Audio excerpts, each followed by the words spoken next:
Hello and welcome back to another video. Today we're going to do a race recap of a race I did. Unfortunately, I don't have ways of getting good race footage, so for now you're just going to have to deal with the talking head format of these races. Last week I decided to participate last minute in a 50-mile mountain bike race up in Medora, North Dakota. To give you some ideas as to how last minute this was, I registered at around 1:30 p.m. Packet pickup ended at 7 p.m.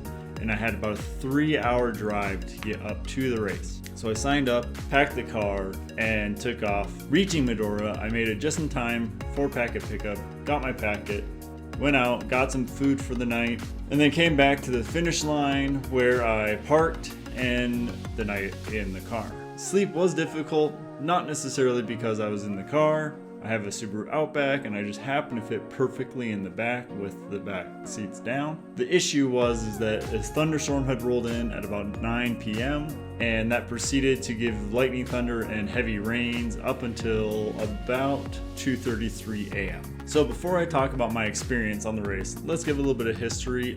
So an organization called LAND was created by Nick Ybarra about 10 years ago with hopes to save the Maah Daah Trail, known as the longest continuous single track in the US, with 100 miles of single track with 0 fire roads mixed in. Their first race they started was the Maah Daah 100, which is racing the entire Maah Daah from the Theodore Roosevelt North Unit all the way down to the Theodore Roosevelt South Unit. Today they hold 8 separate events throughout the entire year. Now that we have a little bit of history on the race that we're doing, let's talk about the race itself. So the Maah Daah mountain bike race consists of 100 mile, 75 mile, 50 mile, 25 mile, and a 13 mile option. Since this was a last minute race, and I did not have support that I would need for 100 miles, nor did I want to set up a last minute support for a last minute race for 100 miles, I chose to do the 50 mile option. I did happen to know someone else who is up there racing, and they gave me a ride to the start line as this was a point to point race. Now I know there are a lot of people out there that are thinking a race in North Dakota, mountain bike race, gonna be super fast, pancake flat. They all think of the east side of the state. The west side of the state is very prone to elevation changes. We don't have a lot of mountains up there, but it's constant changes in elevation. So the 50-mile race starts at aid station 2 for the 100-mile race and starts on a gravel hill. Since this is aid station 2, this is where the Maah Daah Trail crosses a road. Since they did not want people to go 100 feet and then turn into the Maah Daah Trail when there's 100 participants in the 50-mile race, they decided to go farther up the road and get onto the single track where the Maah Daah crossed back over the road. This led to a 2.5 roughly mile gravel start to the race. One of the people that I race with quite often here in the South Dakota Black Hills was also doing the 50-mile race. And I knew his racing style, and I knew when the gun went off, he was going to be full gas up the climb, and he was most likely going to be the winner of the race. So my initial goal was to climb on his wheel, gun onto him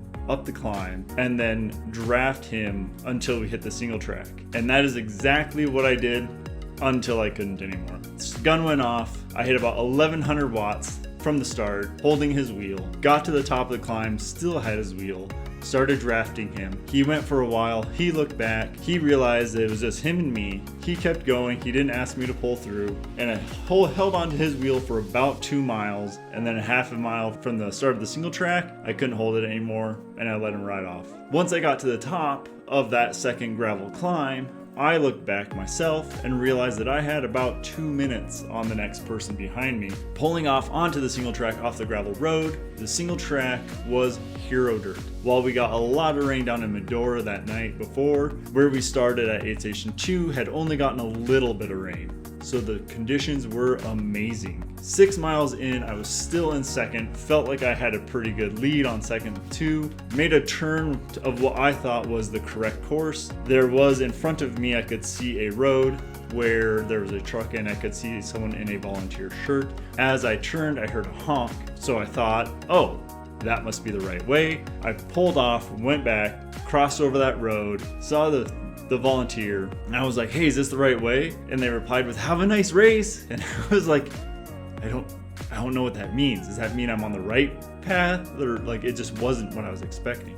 So I continued on, just assumed this was correct, realized I'd entered a campground, didn't think I was supposed to race through a campground, but at the same time I did not get a lot of course recon in. Rode through the campground, got to the other end of the campground, and realized that there was no trail exiting that campground. I had made a wrong turn. Flipped around, got back, started chasing back down. No longer did I have second place, but I didn't feel like I had lost a lot of time. Looking back, about 3 minutes is what was lost. Unfortunately, that did take me from second probably back to 15th or 20th.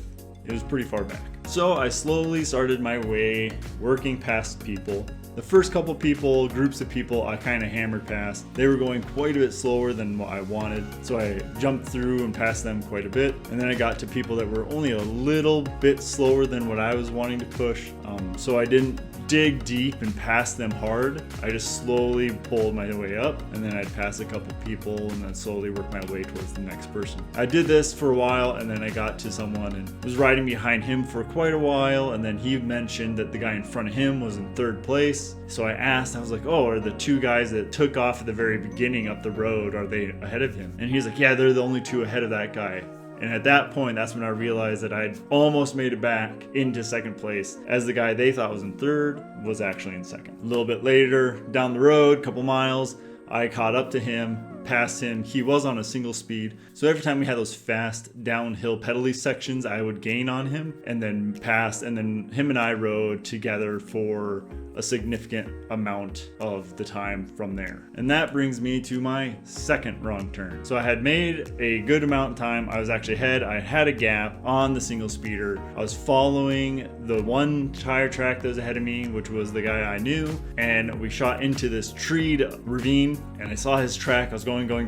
All of a sudden I didn't see his track, and a branch hit my helmet, and like kind of both of those at the same time. I was like, this has been a very well manicured trail, especially for the remoteness of it. I don't think I should be hitting tree branches with my helmet. So I stopped and I started inspecting everything, and the more I looked, the more I was like, I don't think this is right. In that time, the single speeder caught up to me, and I was like, do you know where you're going? Because I don't think this is right. He didn't know. He agreed it didn't look right. We were kind of searching around a little bit. 2 more people got up to us. So now 4 of us were looking to see, like, are we on the right spot? Is there like, do we go over this hill? There were a lot of different cow paths. Couldn't quite figure out where we were going. And then the next group caught up to them, and all of a sudden you hear one of them go, oh, the trail's over here. And we'd all made the wrong turn. We all flipped it, got back. Thankfully, most of the people kind of like waited, let us all kind of file back up. There was only one guy, I think, ahead of me at that point, and I passed him, and then he actually stuck with my wheel with the single speeder for all the way up until aid station 3, which was our halfway point. So pulling into aid station 3, I knew I needed more nutrition, some water, all of that. So we pulled in, quickly pulled my bottles out, opened them up. The single speeder did have support, so he pulled up. He was basically just handed bottles and he left. He was there for maybe a minute, maybe 2, and I was probably there for 4 or 5 minutes getting water, nutrition, all that stuff. So I lost a little bit of time there. Both me and the other guy that the 3 of us pulled in together, and then 2 of us left together with the single speeder out ahead. Through all of this, no one had caught up. We'd all made a lot of ground on the people behind us, so we were feeling confident about that. So with leaving aid station 3, now with one other person, we worked together for probably about 15 miles. At the beginning, we would catch glimpses of the single speeder from one butte to another, and then either he would dip down or we would dip down. We'd lose sight and we'd catch him again. But then we stopped seeing him and we weren't sure where he was, how he was doing. And then we hit one of the checkpoints. They have 2 or 3 checkpoints in between every aid station just to make sure nothing bad's going on. And this is where we heard someone say that, oh, the guy in front of you is only 10 minutes. This was kind of disheartening because within 10 miles, this guy had made up 10 minutes on us. We realized kind of that we were no longer in tension for second, and we were just kind of racing for third now. So riding with this guy, racing for third, we were riding together. At about mile 40, we caught the glimpse of the first person catching up to us. This is when the guy I was riding with decided he needed to try and push the pace a little bit. He jumped ahead of me, and then he took off. I initially didn't respond, couldn't really hold his wheel, didn't want to go that deep. Several minutes after he did that, the guy that was catching us caught up and passed me. After he passed me, we had a couple high-speed corners, and I realized that my my new cornering skill was allowing me to actually gain time on him. I'll go over my cornering skills I gained in another video, as that's made a huge change in this year's racing for mountain bike. And I realized that as I was catching him on these high-speed corners that I still had a chance at this. So I dug a little bit, caught his wheel, and then I knew I was not gonna let him go. He pulled me up to third place. So now the three of us were all together racing for third. This new guy, he got around the next guy, and with that he rode off. Neither of us could really keep up with him. So now I'm back with the guy that I've been racing with for pretty much the second half of this race. But we both had new motivation, as there's, we're getting close to the finish line. We want a podium, like we're trying our hardest. So we're ripping it, get through the last checkpoint, get under the interstate, pop out on the other side of the interstate, goes into a climb. Halfway up the climb, we can see third place. He's slowed down a lot. Later on, found out he was cramping. He went under that, climbed up that hill, and halfway up that hill, he started cramping pretty bad. So we saw him. We both kind of dug deep, worked our way up, caught up to him. Now it was a three-way battle for third. So racing, riding, the three of us. The guy in front of me, he got around, and then I got around at the top of a hill. And then we ripped down this descent, hit the next climb. We were still together. We knew we only had like 2-3 more climbs to go, and then it was done. The last mile was going to be pavement. Got to the bottom of that climb, got to the top. We were right there, probably within a bike length of each other. Ripped the descent to the next descent, hit the top, the second to last climb, and I realized he'd made probably 2 or 3 bike lengths on me. I was like, oof. I knew that was that was concerning for me. Ripped the descent. Don't think he made up a lot of time on that descent. Got up to the last climb, and he maybe got another bike length on me. I mean, it wasn't much. He maybe had 5 seconds on me. And then we were ripping down the descent on this next section. Fairly technical, some off-camber corners, and I was just spent and made a couple bad moves on the descent. Realized that 5 second had quickly become 30 seconds he had on me. 5th place was on my wheel again, and it was just like, whoa. But in my head I was like, no dude, you're fighting for third. Go. We got this. You got this. 3rd place is right there. You can be on the podium. So we kept pushing. 5th place right behind me. I didn't let my mistakes destroy my descending. I kept going. I kept pushing through the corners. Got through. As we approached the last section where we go under the highway, we'd probably pulled back 10-15 seconds on third. So now he was only probably like 10 or 15 seconds ahead of us. So it was like he was right there. He was within striking distance. Got under the road, popped out, hard corner, onto the pavement, and 5th place stood up and just went. And I remember thinking, like, his wheel, if you got his wheel, you can outsprint him. So I stood up and nothing.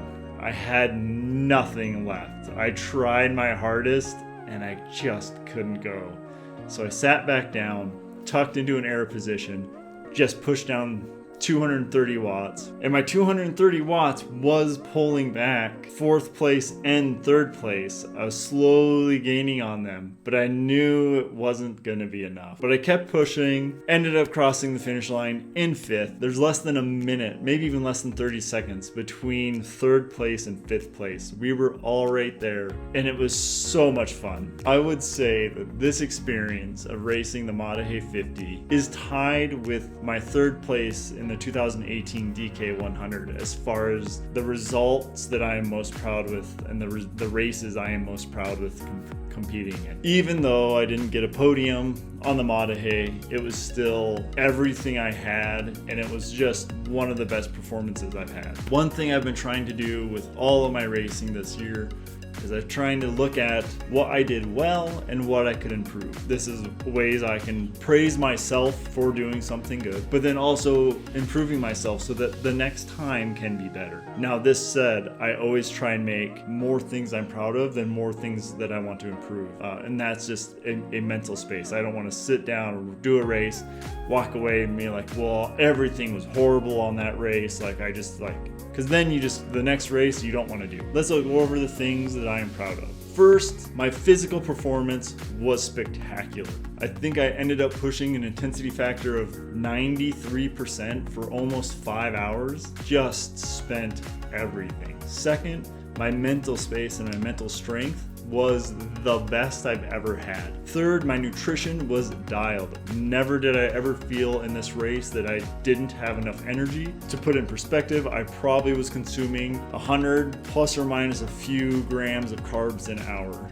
So about 400 calories every hour. Fourth, top 5 finish overall in the 50 mile. Ecstatic with that performance. And then the last thing I'm proud of is I got top 10 on Strava on a descending section. I'll go over in another video again why that's such a big deal. I've always been the person that was like, oh, I'd be a good mountain bike racer if I could actually descend. And this year I've made huge improvements in my descending. Now, so those are the things I'm proud of. Let's go over things that I feel could be improved. My descending, when I was spent, was not second nature. And that led to some very simple mistakes. These weren't even like complicated mistakes. These were the simple, my line was off by 6 inches kind of mistakes. And then the other one is I didn't know the course. Being last minute, I didn't do enough research in the course. I didn't load the course onto a GPS unit. I just kind of showed up and hoped that the course would be well marked.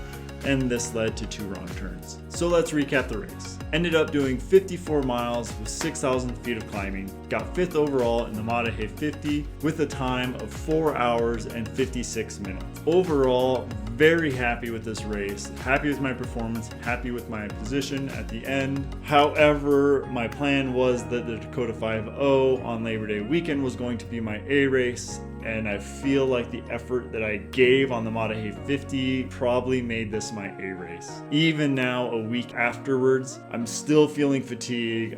When I get on the bike, I still can tell that I just don't have it yet. I am gonna do a 115 mile gravel race this coming weekend to help get some miles in and then get some training prepping for the Dakota 5.0, and we'll go from there. I plan on going over the mountain bike and gravel bikes that I have and race on in another video. That way they're not connected to any specifics. So we'll do all those in separate videos. I look forward to the next couple races that I have that will end the season for me and help me with the very stressful time that I've been having in my life right now. And with that, I hope you get out, go ride, enjoy the ride, get some racing in. And if you are very stressed right now and just life's not being kind to you, just remember the bike is a great way to escape for a little bit and to just let that stress blow off.